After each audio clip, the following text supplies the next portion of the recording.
Pangasinan Gulf Waves Network Corporation.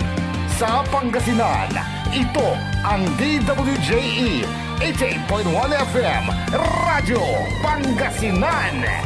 Paborito. Kahit saan sulok ng Pangasinan, Paborito. ikaw ang pinag-uusapan. Paborito. Ang radyo na paborito ng bayan. Paborito. DWJE 88.1 FM ang pinapakinggan. Paborito ng kabataan at matatanda. Paborito. Paborito. Paboritong pakinggan sa bus, tricycle, jeep at mga opisina. Paborito mo, paborito ko, paborito natin lahat. DWJE 88.1 FM Radyo Pangasinan. DWJE 88.1 FM Radyo Pangasinan.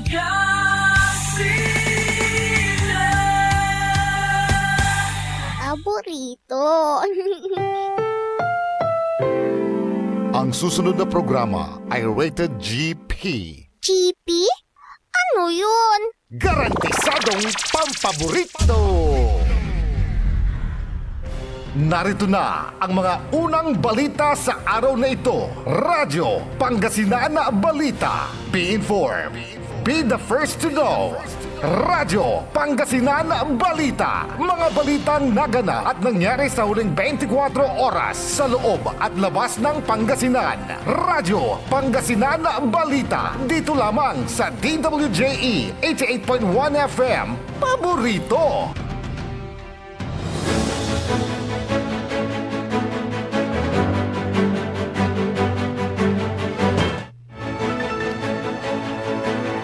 Masantos tan maabigya kabusanod si kay namin kabaluyan na. Kabusan tayo natin na Martes at 3 bulan na Hunyo 2025. Maminsani naman siya si katayo sulan maniba manulop mantutuyaw at sa ang programa na Radyo Pangasinan Balita. Sa lahat po naman ng ating mga giliw na tagapakinig, taga-subaybay, magandang umaga po sa inyong lahat. Sa mga Bisaya, maayong buntag kaninyong tanan. Sa ngalan po ng ating partner, ating kapaborito Amor Ligas Pediga. Ako po naman ang inyong kaibigan ng inyong lingkod, sa Amigo Radio Magtario Lingkod di Aquino. Suwalan na nakulupyod sayan kabusan.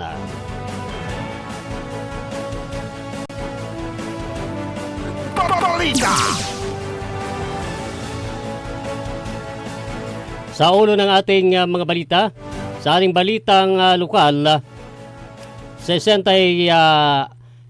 anyos na laki sinaksak ng pamangkin sa Anda, Pangasinan. Radyo Pangasinan Balita! Sa ating balitang pambansa, Senado binatikos sa delay ng impeachment trial. Radyo Pangasinan Balita! Kisanhag, bawal muna sa impaks. Radyo Pangasinan Balita! Sa ating balitang pandaigdig, bilyong dolyar na halaga ng Russian aircraft nasira sa pag-atake ng Ukraine. Radyo Pangasinan Balita!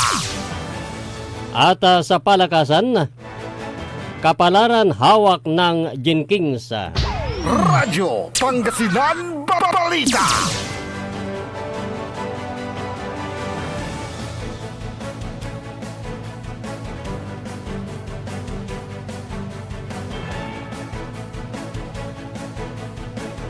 At ngayon sa detalye ng ating mga balitang lokal, nagsilbing daan ang administrasyon ni Mayor Bonafide Vera Paraino sa matagumpay na konstruksyon ng 3 classroom building sa Salaan, Navaluan at David Elementary School na pinunduhan ng kabuang 19.5 million pesos ng pamalaan ng Mangaldan mula sa Local School Board Fund. Noong Mayo 29, pinangunahan ni Mayor Bonafide Vera Paraino ang pagpapasinaya sa mga nasabing classroom sa building na parte ng hangarin ng alkalde na makapagbigay ng mas maginhawa at matibay na silid-aralan para sa mga estudyante. Radyo Pangasinan Balita. Samantala ay nakatanggap ng Certificate of Gratitude noong Mayo 28 mula sa Civil Service Commission si 4th District Board Member Jerry Rosario. Ito ay dahil sa kanyang pagsuporta sa 20th Regional Continuing Professional Education for Human Resource Management Practitioners sa Region 1. Ang opisyal ay binisita mismo sa kanyang opisina sa bayan ng Manawag ni Flor de Lisa Bugtong, Western Pangasinan Civil Service Commission Director, Jean Evangelista, President Council ng Human Resource Practitioners of Western Pangasinan at Arlene Ferrell, Board of Trustee ng DepEd Council for Human Resource Management Practitioners in Western Pangasinan para ibigay ang certificate. Kinilala din ang kanyang suporta sa mga activities ng Commission bilang Chairman ng Committee on Human Resource and Development ng Sangguniang Panlalawigan sa nakalipas na 3 taon. Radyo Pangasinan Balita. Samantala'y bagsak sa pagamutan ang isang 60 anyos na lolo matapos itong saksakin ng kanyang pamangkin sa Barangay Poblasyon, Anda, Pangasinan, pasado alas 9 ng gabi. Batay sa investigasyon, lango umano sa alak o lasing ang suspect sa kanilang lugar at nanggulo. Dito ay lumabas ang biktima na kapitbahay ng suspect na kung saan ay nagkaroon ng mainitang pagtatalo ang dalawa. At sa kasagsagan ng pagtatalo ay kumuha ng patalim ang suspect at agad na sinaksak ang kanyang tiyuhin sa tiyan at saka dali-daling tumakas. Agad namang naisugod sa ospital ang biktima at sa ngayon ay patuloy na inoobserbahan. Radyo Pangasinan Balita. 12 minuto magalipas ang alas 7. Sa detalye naman ng ating balitang pambansa, kinestyon ni Camarines Sur Representative Gabriel Bordado Jr. ang desisyon ng Senado na ipagpaliban ang pagtalakay sa Articles of Impeachment laban kay Vice President Sara Duterte na unang itinakda sa Hunyo 2 at ipagpaliban sa Hunyo 11. Para kay Bordado, mali ang posisyon ni Senate President Francis Escudero na unahin ng Senado ang pagtalakay sa 12 priority bills. Binigyan din ni Bordado na hindi ito usaping politikal kundi paninindigan para sa transparency at rule of law. Umapila si Bordado sa mga kapwa mambabatas na huwag payagan ang ganitong pagsasantabi sa constitutional duty.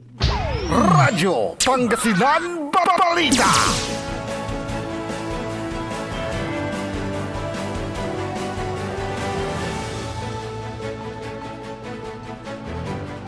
Matinding pinalagaan ni Senador Risa Ontiveros ang panibagong pagkaantala ng impeachment trial ni Vice President Sara Duterte na naarap sa 7 articles of impeachment kabilang ang paglulustay ng pondo ng bayan. Sa payag, sinabi ni Ontiveros na lubhang nakakabahala ang paulit-ulit na pagkaantala sa impeachment trial na dapat nagsimula ng matagal sa pagsumiti ng articles of impeachment sa Senado. Sinabi ni Ontiveros na buo ang kanyang suporta sa kasamahan na maipasa ang ilang mahalagang panukalang batas tulad ng anti-pugo bill, pero kailangan din natuparin ng Senado ang obligasyon nito sa saligang batas. Anya, nauna nang nagdesisyon ang Supreme Court na nagiging continuing body ang Senado sa lahat ng non-legislative functions nito tulad ng pagiging impeachment court. Samantalay, hindi epektibo ang face mask laban sa impacts, ngunit maiwasan ang sakit kung iwas muna sa pakikipaghalikan at yakap. Sinabi ng Department of Health o DOH. Sinabi ni DOH spokesman Albert Domingo na ang paggamit ng face mask ay hindi kapakipakinabang sa pag-iwas sa impacts dahil hindi airborne ang virus. Ayon sa World Health Organization, ang impact ay isang viral na sakit at naikakalat mula sa tao sa pamagitan ng close contact sa taong mayroong impacts kabilang ang miyembro ng pamilya. Ang close contact ay kabilang ang skin to skin at mouth to mouth o mouth to skin contact tulad ng kissing, at maaari rin itong isama ang pakikipag-usap sa isang taong may sakit sa ulo tulad ng pakikipag-usap sa paghinga ng malapit sa isa't isa na maaring makabuo ng nakahahawang respiratory particle. Sinabi ni Domingo na ang mpox ay hindi isang sexually transmitted disease, ngunit ang virus ay maaring maipasa sa pamagitan ng paghalik o pagyakap. Ayon sa World Health Organization, ang mga taong may maraming sexual partners ay nasa mas mataas na panganib na magkaroon ng mpox. Maaring mahawa ng impact ang isang tao mula sa kontaminadong bagay tulad ng mga damit sa pamagitan ng karayom sa mga healthcare o sa mga community settings tulad ng tattoo parlors. Kapag buntis, maaaring maipasa ang virus sa sanggol. Itinanggi ng DOH ang maling impormasyon na ipinatupad ang mga lockdown dahil sa impacts. Habang tumataas ang mga kaso ng impacts, sinabi ng DOH na mas kaunti ito kumpara sa naitala noong 2024. Binigyan din ng DOH na wala pa rin kaso ng impacts sa Clade 1B, ang mas transmissible na variant sa Pilipinas. Ang lahat ng kaso sa bansa ay kinategorya bilang Clade 2. Ang banayad, hindi gaanong naililipat na variant na mas mababang mortality rate. Radyo Pangasinan Balita. Pinatitiyak ni Pangulong Ferdinand Marcos Jr. sa bagong Philippine National Police Chief General Nicolas Torre III na malinis ang hanay ng kapulisan at maramdaman ng publiko ang kanilang presensya. Ito ang mahigpit na bilin ni Pangulong Marcos kay Torre matapos pangunahan ang PNP Chains of Command Ceremony kung saan formal na ring nagtiritiro si Police General Romel Francisco Marbel.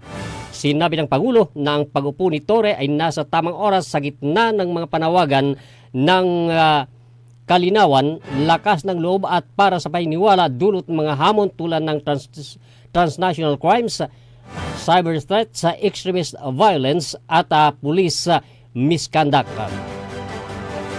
Bukod dito, muling ibinilin ng Pangulo sa bagong PNP Chief na paigtingin ang presensya ng kapulisan sa lansangan para kapag kailangan ng taong bayan ay mayroon agad na pulis na re-responde. Dapat din anya na ituloy ng organisasyon ang pakipag-ugnayan sa komunidad at iba pang stakeholders para masiguro ang kapayapaan at kaayusan sa lipunan. Nais din ni Pangulong Marcos na ituloy ni Torre ang drug operations laban sa drug lords at dealers. Pinaalalahanan din ng Presidente ang kapulisan na huwag gamitin ang kanilang pribilehiyo para sa kanilang sariling kapakanan at benepisyo, sa halip ay gawin ang kanilang sinumpaang tungkulin na maglingkod ng may integridad. Radyo Pangasinan Balita.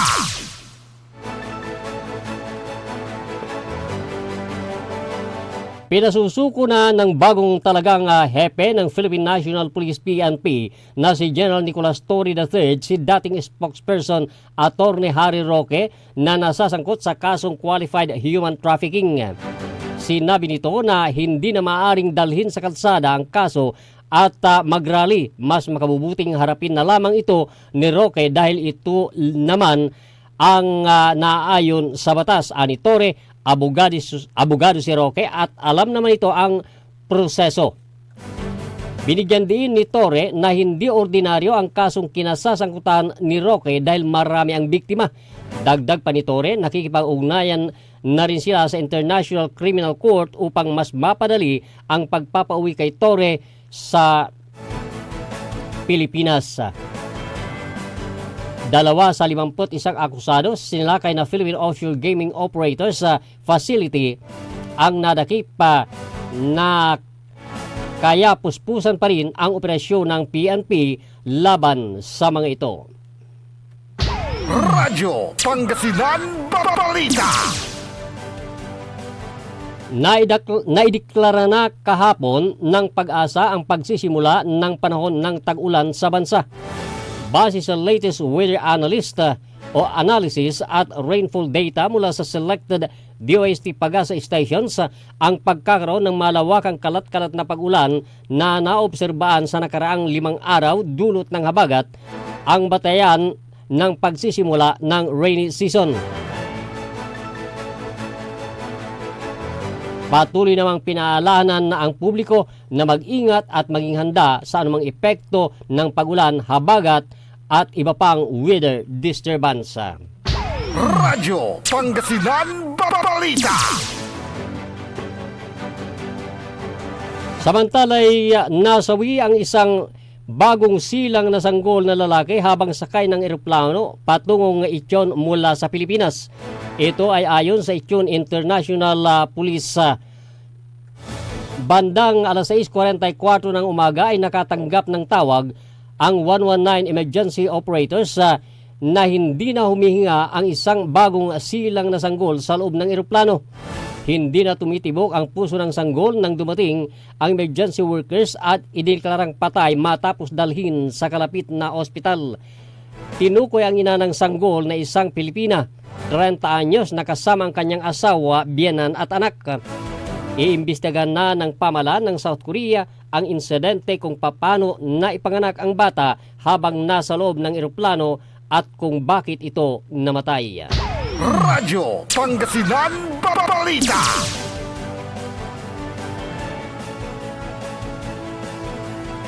Muling magpapatupad ng dagdag bawas sa presyo ng mga produktong petrolyo ang mga kumpanya ng langis sa bansa, epektibo ngayong umaga, Hunyo 3. Sa abiso ng mga kumpanya ng langis sa bansa na pinangunahan ng Philippine Shell, Petron Corporation, Sea Oil, PTT Philippines, Total Philippines, Unioil, Petrogas, Caltex at Phoenix Petroleum, magpapatupad sila ng dagdag presyo na 40 sentimos kada litro ng gasolina at 30 sentimos naman sa kada litro ng diesel, habang bawas presyo naman na 10 sentimo kada litro ng kerosene na magiging epektibo alas 6 ng umaga kanina.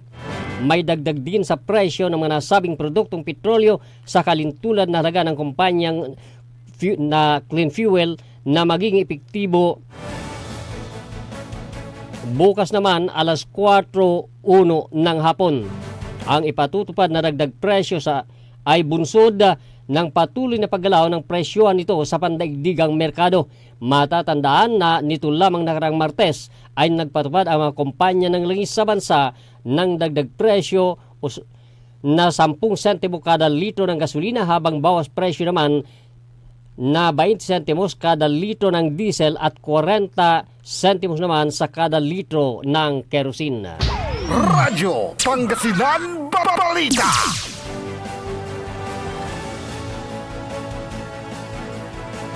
Dalawamput-tatlong minuto makalipas ang alas 7.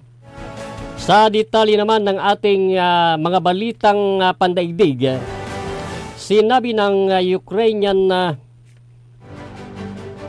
government noong linggo na sinira ng Ukraine Military Forces ang ilang Russian bombers na nagkakalaga ng bilyong-bilyong dolyar sa large-scale drone assault nito sa Russia. Ang pag-atake ay nangyari habang naghahanda ng pakikipag-usap sa Moscow para sa posibleng pagkakaroon ng ceasefire. Sinabi ng Ukraine na $7 billion ang halaga ng mga Russian aircraft na nasira na nakaparada sa iba't ibang airbase libu-libong kilometro ang layo.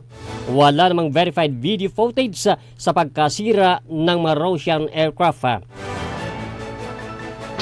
Radyo Pangasinan Balita. Mula naman sa Washington, Maraming tao ang nasugatan noong linggo sa tinawag na FBI o Federal Bureau of Investigation na targeted terror attack sa US state ng Colorado, na kung saan isang grupo ang nagproprotesta para palayain ang mga Israeli hostages sa Gaza. Ayon sa local media, bate umano sa isang saksi ay isang lalaki ang naghagis ng pinaniniwalaang homemade Molotov cocktail sa isang grupo na nananawagan ng pagpapalaya ng mga Israeling bihaga sa Gaza Strip. Radyo Pangasinan Balita.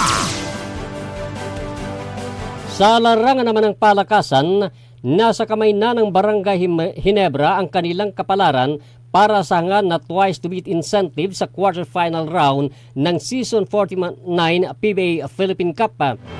Ang 85-81 paglasing ng Gin King sa Magnolia Hatchet sa kanilang Manila Clasico noong linggo ang nagtaas sa barahan ng tropa ni Coach Tim Cone sa 6-3 para sa solong 4th place sa team standings. Nauna nang nabigo ang Ginebra sa nagdidepensang Meralco 73-82. Kasosyo ngayon ng Magnolia sa liderato ang Inlex na pareho nilang 7-2 record, kasunod ang San Miguel 6-2, Ginebra 6-3, Tucantex sa tropang 5G 5-3, Rain or Shine 5-3, Converge sa 6-4, Meralco 6-5 at mga sibak ng Phoenix 2-7, Northport 1-7, Blackwater 1-7 at Tirafirma 1-8. Ang top 4 teams matapos ang single round eliminations ang magkakaroon ng twice-to-beat advantage laban sa upo na number 8, 7-6 at 5 spots ayon sa pagkakasunod. Para makuha ang isang bonus na quarterfinals ay kailangang walisin ng Gin Kings ang huli nilang dalawang laro kontra sa tropang 5G sa linggo sa Ninoy Aquino Stadium at ang Elasto Painters sa Hunyo 15 sa Inaris Center sa Antipolo City. Ang matibay na depensa ang muling magiging susi ng Never Say Die team para makamit ang kanilang hinahangad ayon kay Cone. Radyo Pangasinan Balita.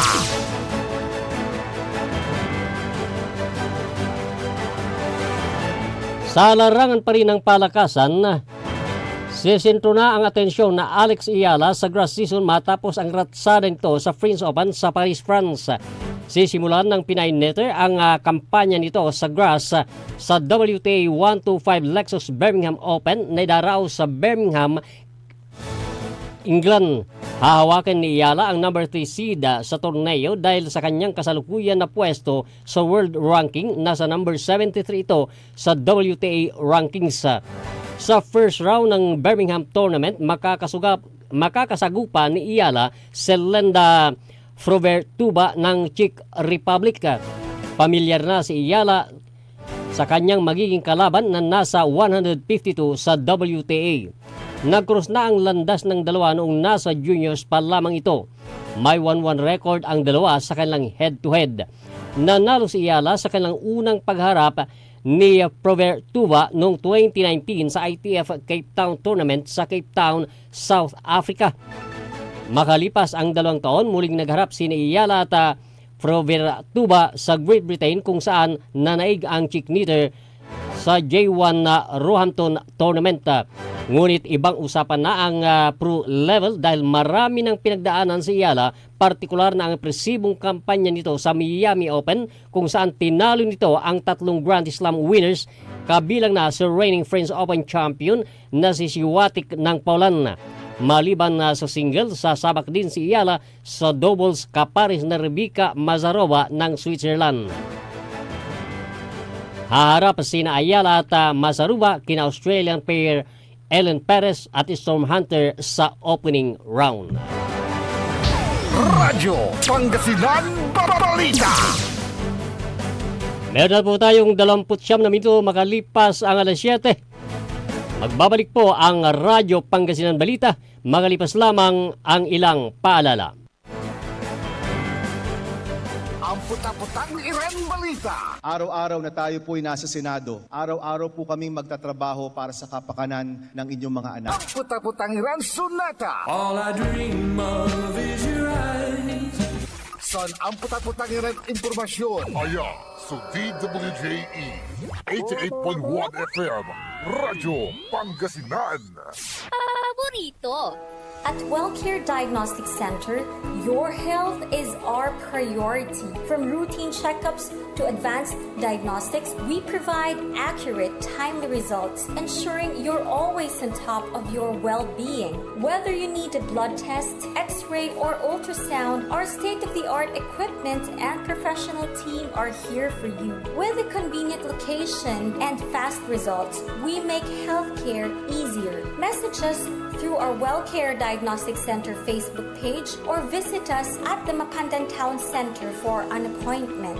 WellCare Diagnostic Center, your health, our care. Visit Wellcare Diagnostic Center, located at Mapandan Town Center, Mapandan, Pangasinan. For reliable and top-notch healthcare services, you deserve the best care. Wellcare Diagnostic Center. Mare! Kabigla ka naman, Mare, ah! Grabe, gimaggana ka ah. Mari, di mo sinabi na uwi ka pala ng San Carlos. Ay, oo. Namiss ko na kasi dito ang pamilya ko. Ito na palang San Carlos ngayon. Grabe, Mare. Ang laki na ng pinagbago. Siyempre naman, Mari, alam mo ba na dito sa syudad natin, malaki na talagang pagbabago. Mula sa mga infrastruktura, nandiyan na mga konkretong daan at mga bagong pasilidad. Wow! Meron din tayong trending na ayos, kalusugan karavan na nagbibigay ng libreng serbisyong medikal. Palipalita na! Saka, nandyan din ang mga programang pag-agrikultura para sa ating mga magsasaka. Ay, wow! At higit sa lahat, Maria, ang pagpapanatili ng peace and order ng ating syudad. Perfect! Di lang yan, binibigyan din ng halaga ang kapakanan ng lahat ng tao at pantay na karapatan sa mga serbisyo ng gobyerno. Grabe, Mare! Ang bongga na talaga ng San Carlos. Parang ayoko na bumalik sa ibang bansa. Oo, Mari. Kung ako sa'yo, dito ka na lang sa San Carlos. Dahil sa San Carlos, tunay na subok na ang serbisyong ayos. Mayor Julia Ayoy Resuello po, kasama si Vice Mayor Jose Resbox Resuello at ang Sangguniang Panglungsod ay nandito upang umagapay at magserbisyo sa ating minamahal na syudad. San Carlos, maunlad, ligtas at maayos. Hindi ba napapansin ang inyong negosyo, mga kapaborito? Abay, magpa-advertise ka na dito sa DWJE 88.1 FM Radyo Pangasinan. We are located at the 3rd floor of Jumel Building, A.B. Fernandez East, Tagupan City. Or you may contact us at 0968-444-4290 or 0956-168-4908. O bueno, mga kapaborito, magpa-advertise na! Mas pinalakas, mas pinatindi, mas pakikinggan. Serving Pangasinan through music, news, and information. Ito ang DWJE 88.1 FM Radyo Pangasinan. Jad Dagupan, walay saksakay ang radio station ya iyayag nasaray Dagupenyo. Jad Bunuan Binlog, Paborito. Bunuan Bukid, Paborito. Bunuan Gese, Paborito. Kalmay, Paborito. Karae, Paborito. Tanjad Karanglaan, Paborito. Aya, so 88.1 Radyo Pangasinan.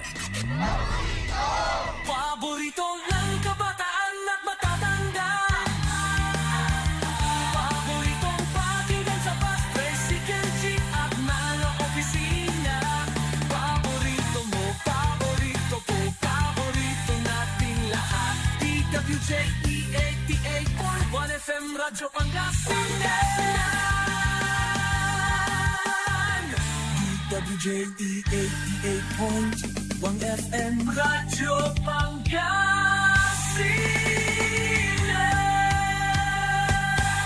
Paborito.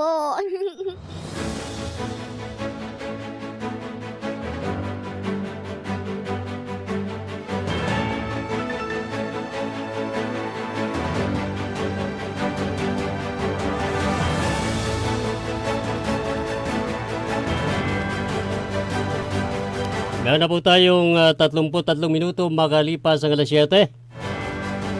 Tuloy pa rin po tayo sa ating palatuntunang Radyo Pangasinan Balita.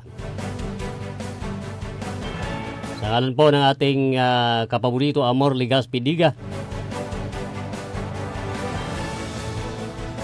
Pansamantala ngayong umaga, ako po ang inyong kasama sa Amigo Ed Radio, Magterio Lingkording Aquino.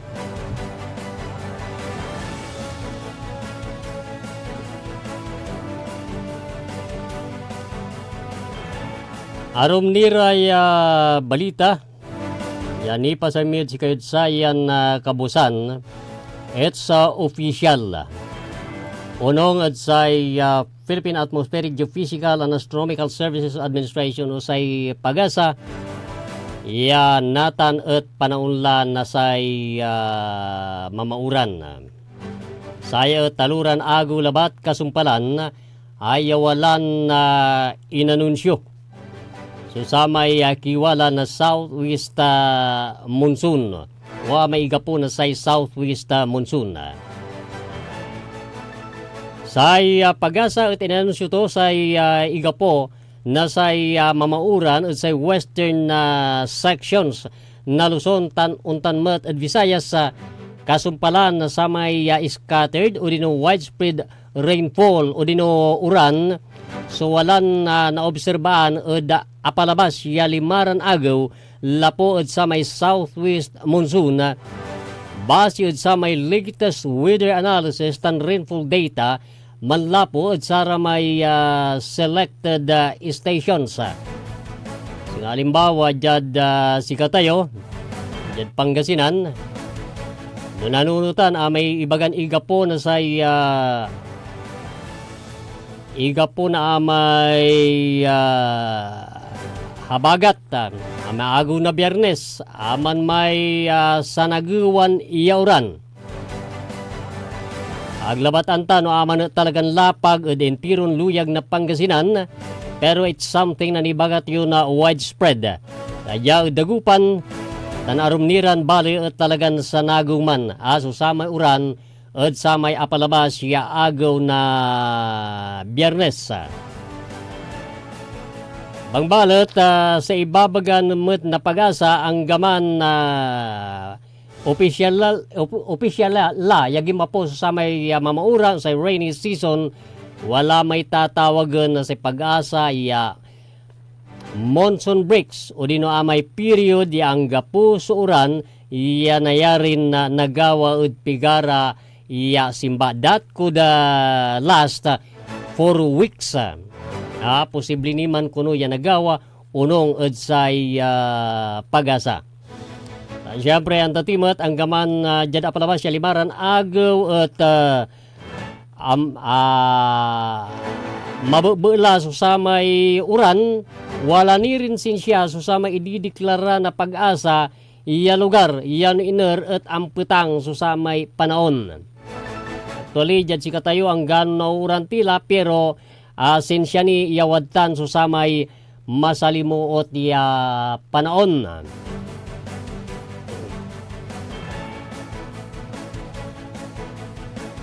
Samantala imbaga na sa ahensya ng karuman ya sa southwest monsoon would prevail over the entire Luzon.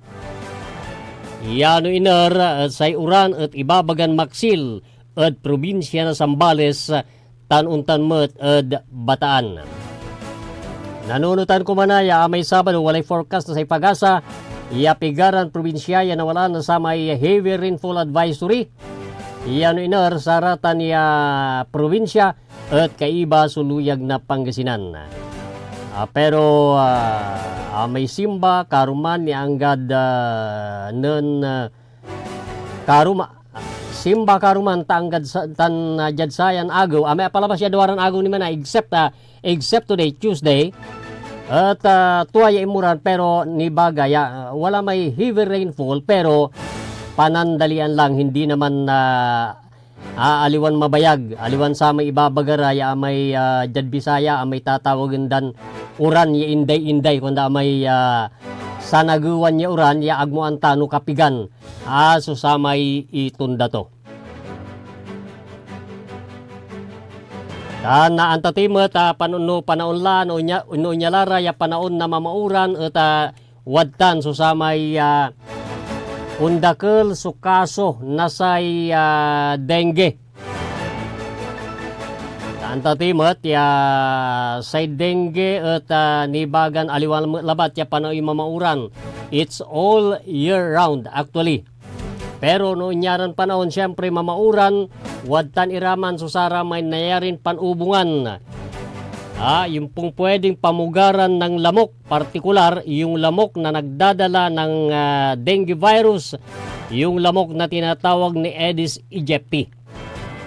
Katon na ditanad kaabungan tayo, siyempre sa manunaan ditan niya kurang tapenjan untan at naiwasan susatay dengue at say panaglinis.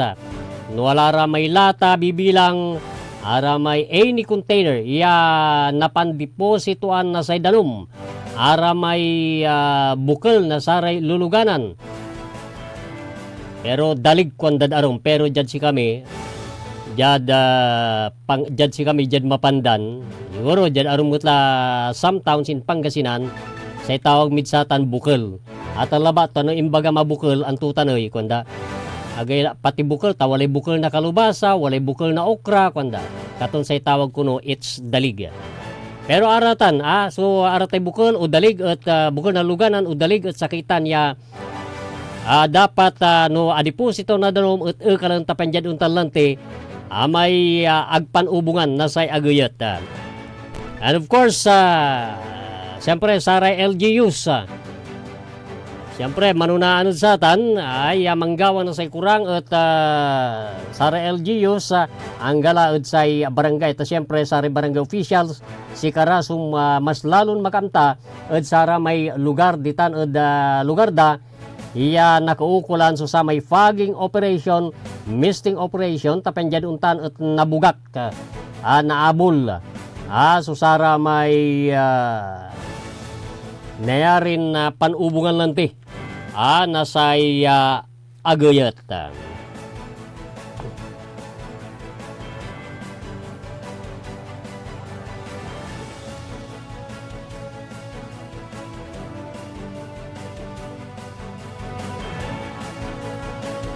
Diyan sa arumnira ya balita, arumniran impormasyon, ya walan ni pasabimid si kayo at sayan kabusan.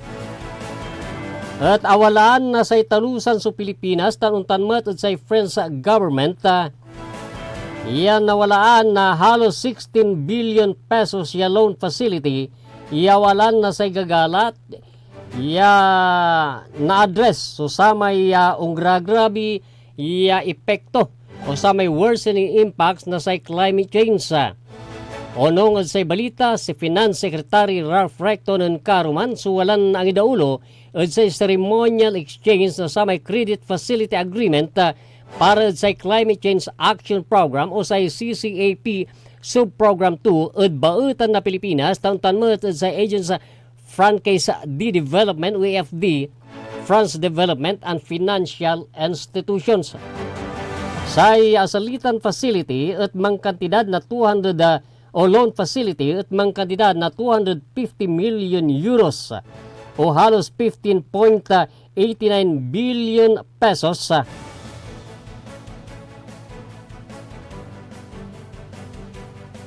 AFD o sa Agence France de Development at co-financing program samantalan sa Asian Development Bank at mangitar na $500 million tan sa Japan International Cooperation Agency so mangitarmat na sa $232.45 million.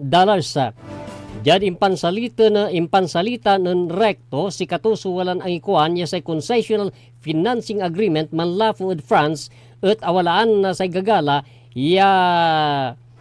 na secure sa greener, safer, tan more resilient future o kaimbuasan na saray Filipinos sa CCAP at awalan na sa gagala yung tulong tapanjad untan at na-accelerate o napapulos iramay reforma para climate resilient and low carbon agriculture, natural resources, tan environment, tan untan mo at sa energy and transport. Diadalam na sa NDC sa Pilipinas at awalaan na sa may goal o din objective nabawasan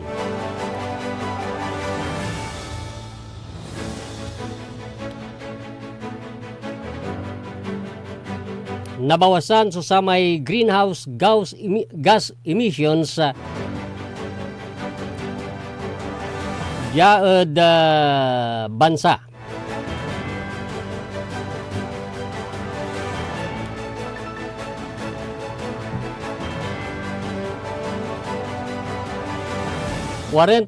minutos kasumpalan na alas 7. Wadyan panunot, watch out for the reopening of Abbas T. Tapwak on June 5, 2025. Buy one, take one sa first 50 cups on the opening day. Abbas T. Tapwak, nasa third floor ng Metrobank, malapit sa Lyceum Northwestern University. Kaya nga pala, binabati po natin ng magandang umaga muli ang ating mga tagapakinig sa ating pong mga late tuners. At happy birthday kay Eji Panizares on his 7th birthday today. Ang imbitaya nun karuman di tadabong. Katonsig sigurado, iyawala so pansit.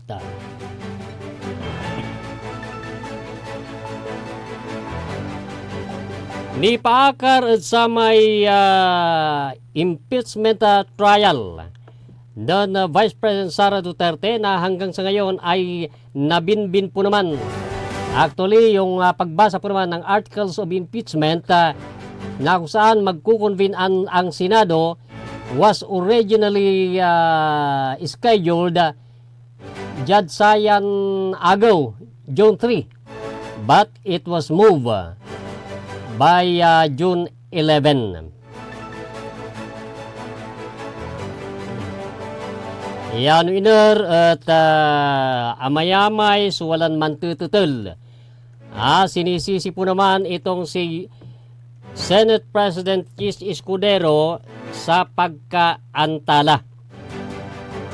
Meron pong mga haka-haka, meron pong mga paniniwala na ang hakbang ni Escudero na i-delay po naman yung pag-convene ng Senado para sa impeachment trial ni VP Sara ay may kaugnayan umano sa Senate presidency. Siyempre, katatapos lang ng eleksyon, magkakaroon po naman ng eleksyon sa Senate President. At alam po naman natin na itong si Chis Escudero is still planning na manatili po naman sa kanyang posisyon. In fact, meron yung lumitaw na balita na kung saan yung pro-Duterte senators, yung mga dati at yung mga nanalo o re-elected ay tila nililigawan po naman, nilalapitan nitong si Senate President Chis Escudero upang makuha ang suporta. Same with sa nagbabalik po naman na senador, itong si Senador Tito Soto na nais din pong maging Senate President na nilalapitan din ang mga pro-Duterte senators upang makuha po naman ang Senate presidency. Kasi alam po naman natin, it's a numbers game. Magkakaroon po naman ng eleksyon yung mga senador kung sino po ang kanilang magiging leader.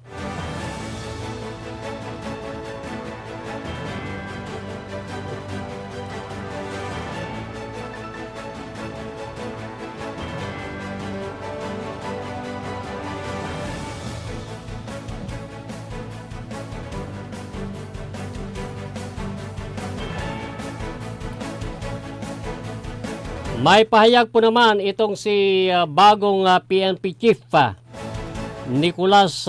Major General Nicolas Torre III na nais nito na ipatupad ang 3 minutes emergency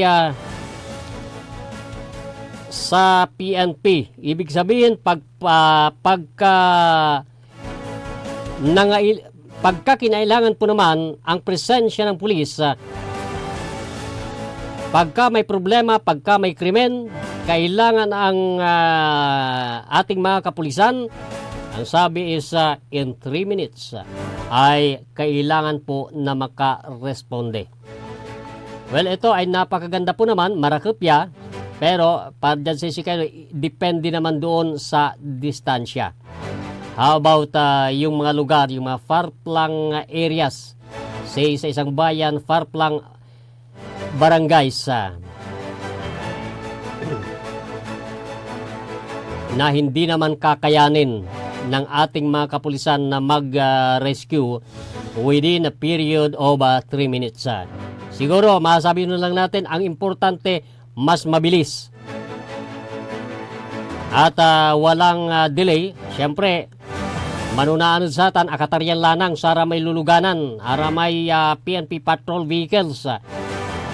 Akatarya, walay gasolina, dan siyempre, kondisyon sa may makina tapan dyan untan, yung paano pulis na rescue, at untiri. Kasi, several years back, wala may sakay police station niya, agtilabitlaan, yan iner, at nakaukulan sa may rescue, pero kapan rescue, because along the way, paunla sa kapulisan at the rescue area.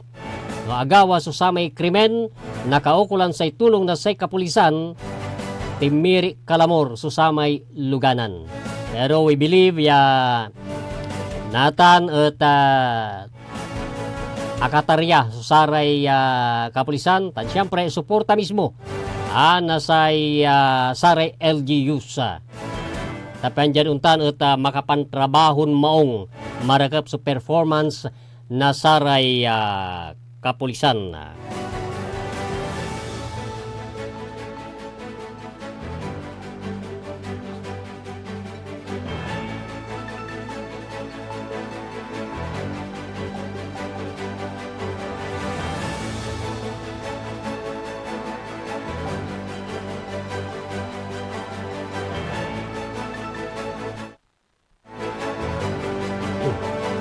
Diyaod siyudad na Dagupan, dito na along Perez Boulevard, diyaod A.B. Fernandez East. At medyo may mabagal po naman ang daloy ng trapiko dahil meron pa pong mga lugar na hindi tapos yung road elevation na ginagawa po naman ng city government. Nejayod from Mangaldan. Antis na sa may opisina na sa Social Security System usay SSS. At wala ni sa may portion under construction ang gaod kaplisan. So far, may road elevation ginawan sa syudad at ni bagatin marakap o balog sa tulong to as far as the mobility nasaray bihikulo. Kasi no ag-agawa mo sa may road elevation, wala ra may lugar ang gano dyan mismo at traffic may kanto ni A.B. Fernandez tan matod sa kinay Del Pilar tan Arellano. Mabutbutan niya talagang agaylay irap na iirapan iray luluganan. In fact, even during even during dry season, may panahon na tiyagaw, high tide, at mairap susabay mobility na saray luluganan. Sa kayman, sa inibaga tayo, advantage na sayay road elevation ginawa na sa syudad.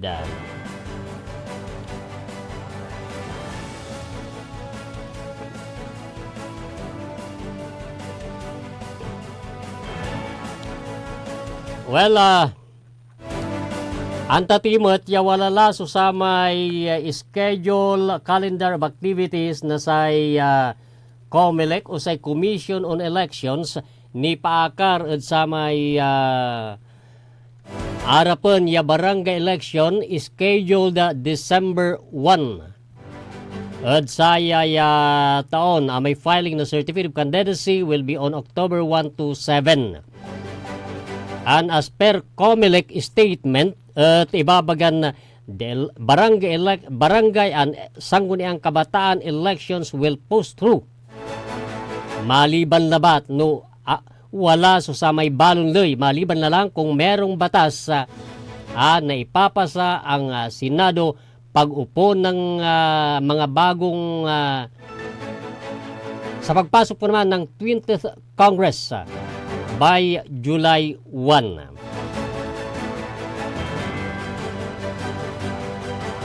Sari-sari po ang opinyon. Wala rin may babagay agtan na tuloy. Siyempre, paano ibaga na sa Senado ay insan sa gobyerno at ibagay ang gapo sa samay kwarta, ang gapo sa samay nagastos, niyarin ang gapinagawaan, aga ituloy sa samay eleksyon. Atan at posibilidad tan iya nagawa. Akin na posibilidad kasi aming pigamulatan niya agawa, iya wala sa postponement na barangay election. In fact, may second to the last barangay and SK election at ginawa man ng 2018, nagmaliw 5 years sa may termino na sara may elected yung barangay and SK election ng 2018 lapod sa may barangay election at ginawa sa may 2023. With 2-year term at aka-schedule lang ti Udsaya December 1. Tan ulitin tayo, not unless ay nawalan na sa may balon loy, magkaroon po naman ng bagong batas for the postponement of the barangay and SK elections. At wala ra may imuna ya balita ya sa election barangay and SK elections will be on by 2029 ni kuno. So mabaybayag.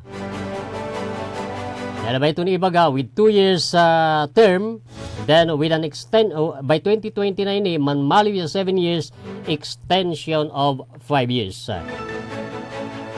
Diyan saray barangay officials siya marakap sa may serbisyo, siyempre saray kabarangayan da, you want them to stay.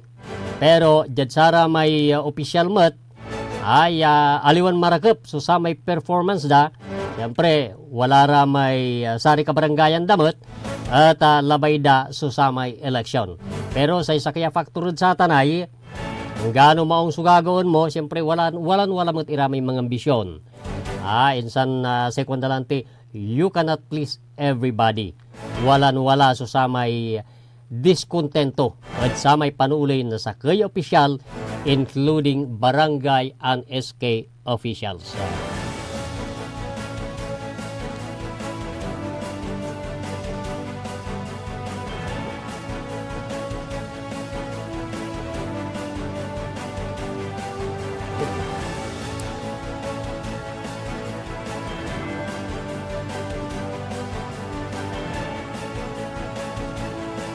Agay pulis na oras, taluran na minutos labatla antes na alas 7. Talar na nyo sa programan Likna ay Baloy with kapaborito Joseph Bacani and kapaborito RJ Jimenez. Alas 8 yang gaud alas 9.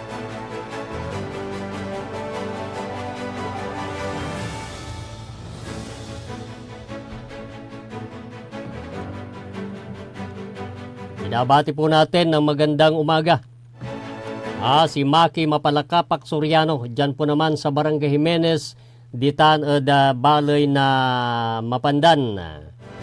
Dan siyempre, si Jesus Tandingan, ditan Barangay Baluling.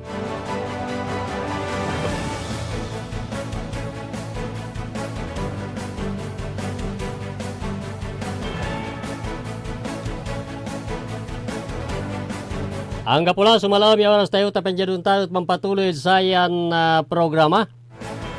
Yada ngaranlan ng kapaborito, Amor Legaspe Diga. Ako po naman ang inyong lingkod, say Amigo Radyo, ang inyo pong kapaborito. Magteryo lingkod din Aquino. Tana dyan technical side, kaiba tayo, si Karadi Engineer Richard Ulanday, tan Engineer Nexon Dakal. Ang galada na buwas, Jadsayan oras ng Jadsayan istasyon. Maminsan nilamot sa minsan pang pagtatanghal ng palatuntunang Radyo Pangasinan Balita.